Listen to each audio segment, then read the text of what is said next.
মৃত ভোটারের তালিকা দেখা যাচ্ছে। একদিকে দেখা যাচ্ছে যে ইআরও দেবোত্তম দত্ত চৌধুরী, ইআরও তথাগত মণ্ডল বারুইপুর পূর্ব কেন্দ্রে মৃত ভোটারের নাম রয়েছে বলে অভিযোগ উঠেছিল। এবং আমি আপনাদের সঙ্গে পরশুদিন যখন কথা বলেছিলাম তখনই বলেছিলাম এই রাজারহাট নিউ টাউন বিধানসভার একটা বুথে 69 মৃত ভোটার আছে। আমি সেদিনই আপনাদের বলেছি, বুথ নাম্বার আমি আপনাদের বলি। এটা তো সব জায়গায়, এই জন্যই তো no SIR no election. We need SIR, Bengal needs SIR. Baruipur থেকে আর মালদা একই ছবি, স্পেশাল ইন্টেনসিভ আপনার রিভিশন, এটা পশ্চিমবঙ্গের প্রয়োজন এবং প্রসেস তো শুরু হয়ে গেছে। যে তৃণমূল কংগ্রেস মুসলিমদের কাছে গিয়ে বলছে এসআইআর মানে এনআরসি, তারা 5টা জেলায় বিএলও 1 জমা দিয়েছে। বাইরে একরকম ভিতরে একরকম। নির্বাচন কমিশন সাংবিধানিক বডি, তারা স্বচ্ছ ত্রুটিমুক্ত ভোটার তালিকা করবেন, এ আমরা আশা রাখবো, দাবিও রাখবো। একদম বোগাস তালিকা। মমতা বন্দ্যোপাধ্যায় এই জটিলতাটাকে কন্টিনিউ করতে চান। 1803 জনের নাম প্রকাশ করেছে, এটা অসম্পূর্ণ তালিকা।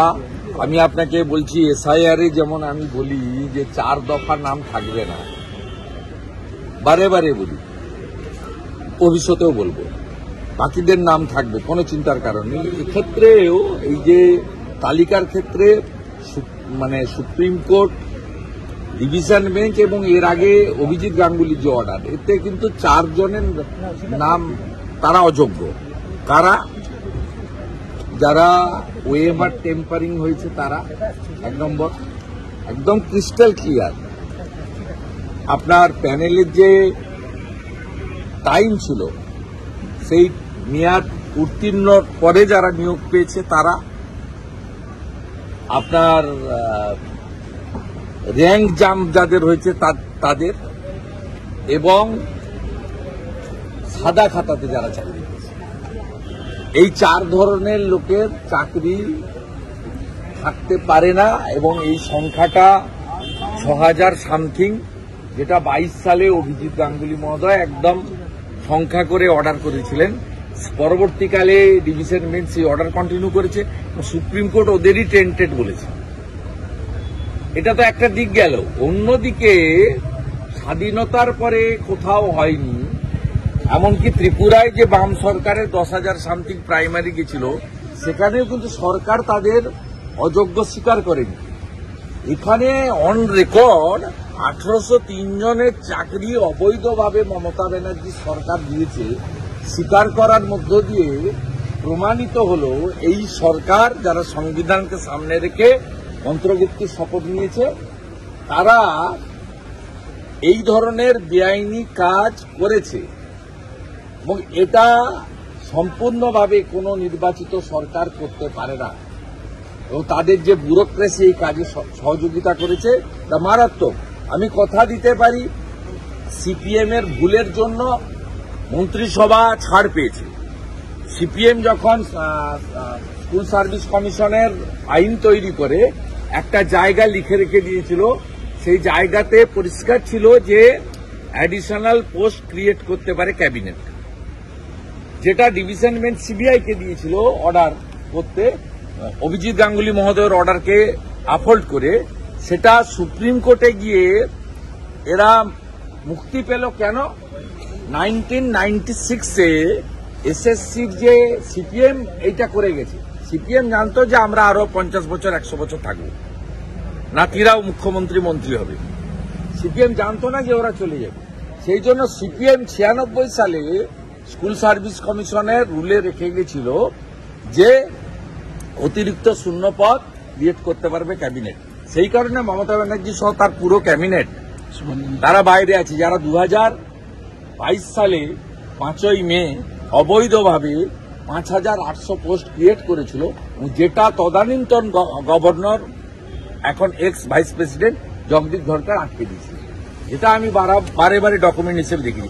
আমি পশ্চিমবাংলার বেকার যুবক যুবতীদের কাছে কথা দিতে পারি, ভারতীয় জনতা পার্টির বিরোধী দলনেতা হিসেবে, এই যে 1803 অ্যাডমিটেড বেআইনি লোককে চাকরি দিয়েছে, বিজেপিকে সরকারে আপনারা আনুন।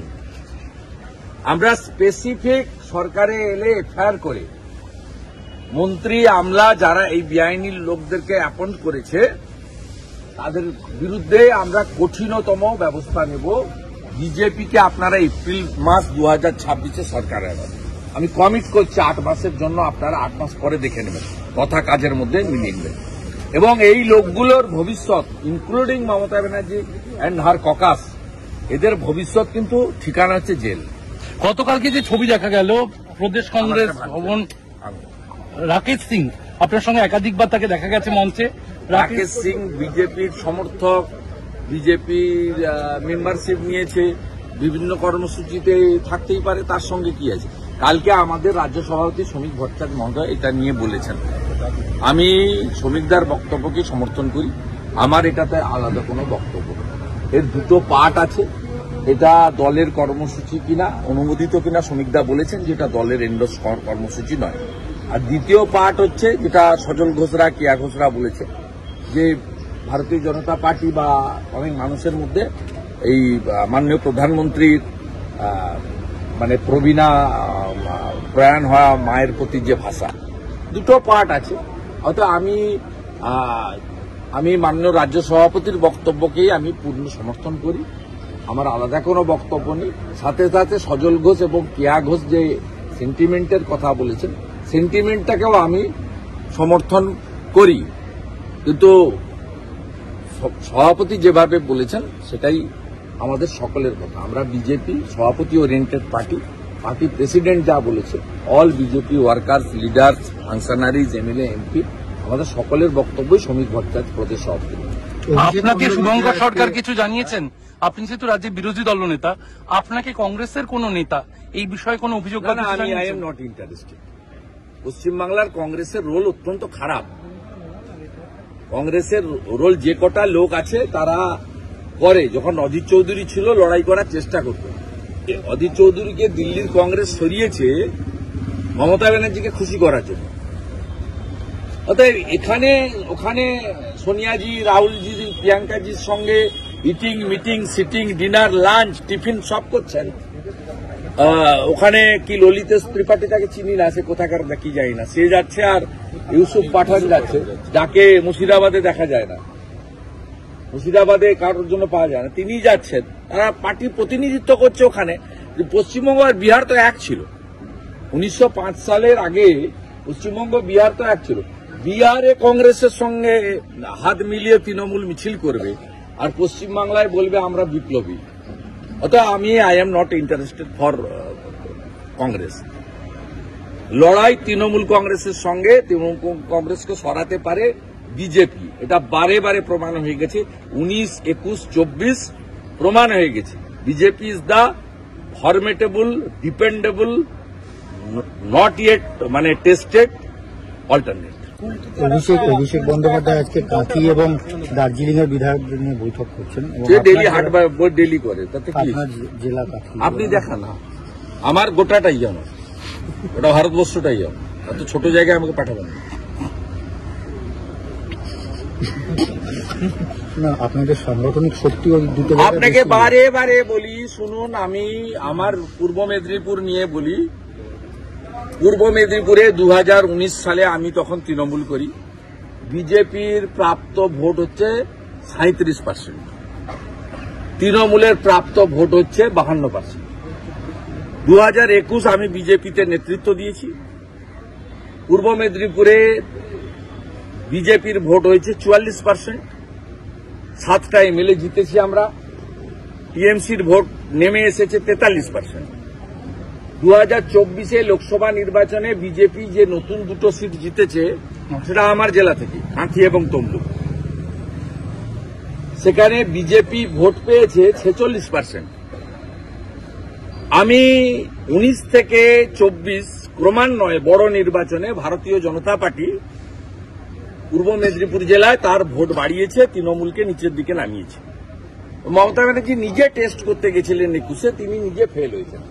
আমি নরেন্দ্র মোদীজিকে কথা দিয়েছি সবার সামনে, অন রেকর্ড সেভারাল টাইম, যে আমি উনাকে প্রশাসনিক পূর্ব মেদিনীপুর জেলা থেকে উনি যাদেরকে সেন্ট্রাল বিজেপি নির্বাচন কমিটি প্রার্থী করবে পদ্ম ফুলে সেই 16 জনকে জিতিয়ে মোদিজির হাতে তুলে দেওয়ার দায়িত্ব আমার। রাজ্যেও যেমন আমার দায়িত্ব রয়েছে আংশিক সবাইকে নিয়ে, তো পূর্ব মেদিনীপুরের দায়িত্ব আমার নিরঙ্কুশ। আমি লিখেও দিতে পারি, আমি আগেও বলেছি লোকসভাতে অভিজিৎ গাঙ্গুলি 80,000 ভোটে জিতেছে প্রায়, আমার ভাই দিব্যেন্দু অধিকারী 50,000 ভোটে জিতেছে। তখনও এই আপনার এই কি বলে এদেরকে ও বাপ বেটা বলে, আর আমি যা বলি আপনারা জানেন। তা যাই হোক, এরা দুজন গিয়ে চটকেছে কিন্তু আলটিমেটলি কিছু করতে পারেনি। 26-এও কিছু করতে পারবে না। আপনাদের এই থাকতে থাকতে বলি, আমি 53তম সমবায় সমিতি জিততে চলেছি খেজুরি সাহেবনগরে। 2 রাউন্ডের গোনা হয়ে গেছে, আমি 100-র বেশি ভোটে এগিয়ে আছি, আরো 2 রাউন্ড গোনা হবে। আমি এটা আজকে জিতলে হবে আমার 53তম, হ্যাঁ রাধাপুরের পর 53তম। রাজ্য পুলিশ দিয়ে ভোট করেও আমি সমবায় তৃণমূলকে একদম সাফ করে দিয়েছি, যাকে আমাদের গাঁয়ের কথায় বলে গেঁড়ু উপড়ানো হচ্ছে, যাতে এক তৃণমূলের আর ছিন্নমূলের কোনো বিন্দু মাত্র থাকে না। আমি প্রমাণ করে দিয়েছি, 26-এ প্রমাণ করে দেবো। ওকে বলুন ডেকে ভাগ ঠিক আসছে কিনা, জেলা পরিষদ থেকে, হলদিয়া থেকে, দীঘা থেকে, সব ভাগ মাটোয়ারাটা ঠিক দেখেনি। চোর ভাইপো এগুলো করেনি। ভোট হবে না। ও গাঁয়ের ছেলের সঙ্গে গাঁয়ের লোক আছে, এসব বড় লোকের সঙ্গে নেই। শেষ একটাই প্রশ্ন, আজকের বৈঠকে এটা আমার রুটিন কাজ। পার্টি যে দায়িত্ব দেয় আমাকে পালন করতে হয়। পার্টি আমাকে কিছু দায়িত্ব দিয়েছে নির্বাচন সংক্রান্ত, অলিখিত দায়িত্ব, সেই দায়িত্ব আমাকে পালন করতে হয়। পার্টি ফার্স্ট, তারপরে অন্য কিছু, ঠিক আছে? যেমন বিজেপির কাছে নেশন ফার্স্ট, পার্টি তারপরে, আর ব্যক্তির কোনো জায়গা নেই এখানে। আমাদের ক্ষেত্রে পার্টি ফার্স্ট। পার্টি যদি বলে একদিন তোমাকে ক্লিন করতে হবে এই অফিসটা, সেটাও করবে।